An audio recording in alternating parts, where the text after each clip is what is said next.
هون بهالمكان عاشت آلاف العائلات سنين مو أيام. هون كبرت أولاد ما عرفوا من الطفولة غير الخيمة والطين والبرد وحر الصيف. هاي المخيمات كانت الحضن اللي ضم كل نازح انكسر بيته، وكل أم فقدت الأمان، وكل أب تهجر غصب عنه.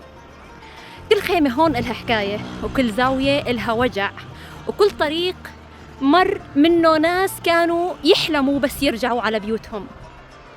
واليوم ونحن عم نمر من هون ما منشوف بس خيام مهدمة، منشوف وجع شعب كامل وذكرى سنين ما لازم تنعاد.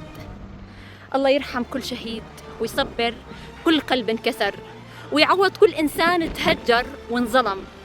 ولعنة الله على روح حافظ أسد وبشار الأسد، وعلى كل مجرم شارك بقتل السوريين وتهجيرهم، وخلى ملايين البشر يعيشوا سنين بين الخيام بدل بيوتهم. اللي مفكر إنه الناس لساتها بالمخيمات مشان سلة غذائية أو معونة فهو غلطان.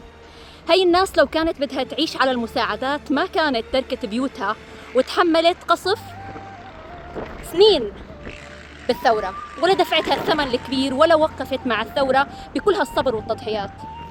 اليوم أكثر شيء بحاجة إله هالعائلات هو سقف يقويها، وبيت يحفظ كرامتها، ومكان ترجع تحس فيه إنها عايشة مثل باقي البشر. أتمنى من كل الجهات المعنية ومن كل مسؤول قادر يعمل فرق إنهم ما ينسوا أهل المخيمات، لأنه بعد كل هالسنين أقل حق إلهم إنهم يطلعوا من الخيمة ويرجعوا يعيشوا ببيت يليق فيهم وبكرامتهم وبتضحياتهم.